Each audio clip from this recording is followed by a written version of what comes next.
বরমশাই আমার মাছ ছাড়া একদমই ভাত খেতে পারে না, ঠিক যেন বিড়ালের মতন নাক।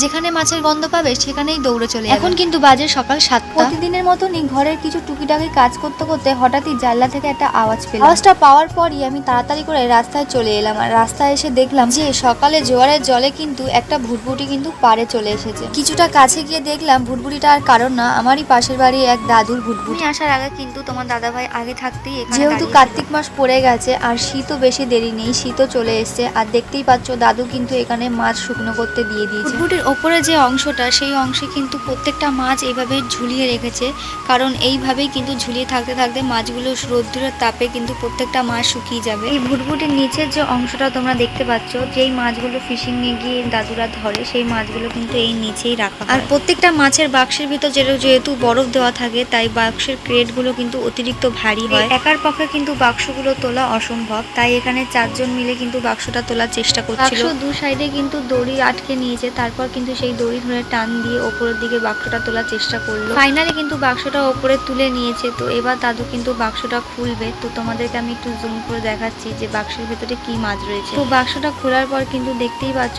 মাছে কিন্তু অতিরিক্ত জল ভরে গেছিল, কারণ এর মধ্যে কিন্তু বরফ দেওয়া থাকে, আর সেই বরফগুলো কিন্তু পাড়ে আস্তে আস্তে একদমই গলে জল হয়ে যায়। এই জলগুলো কিন্তু এবার বাটি দিয়ে ছেঁকে ছেঁকে দাদু কিন্তু ফেলে দেবে।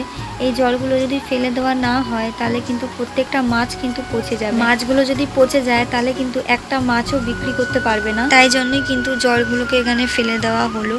এরপর কিন্তু মাছগুলোকে ভালো করে জলগুলো ছেঁকে ফেলে দেওয়ার পর এর ওপরে কিন্তু বরফ দেওয়া হবে, আর বরফগুলো দেওয়ার আগে কিন্তু গুঁড়ো করে নেওয়া হয়েছিল। তারপর এই গুঁড়ো বরফগুলো মাছের ওপর দিয়ে ভালো করে দিয়ে দেবে।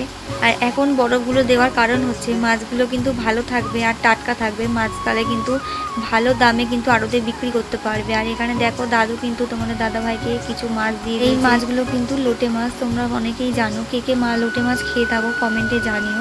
তোমাদের দাদাভাই আমাকে বললো মাছগুলো নিয়ে বাড়ির দিকে চলে যাও, কারণ মাঠে কিন্তু প্রচণ্ড রোদ্দুর ছিল। আর দেখতে পাচ্ছ এই পিছন দিকে কিন্তু দাদুদের ভুটভুটিটা ছিল, আর আমি যেদিকে দাঁড়িয়ে আছি দেখো এই দিকে কিন্তু জাল ছিল, কারণ এই জালগুলো এবার ঠিক করতে দেওয়া হবে রোদ্দুরে, তাই দেওয়া হয়েছে। এগুলো কিন্তু ফিশিং করার সময় ছিঁড়ে যায়।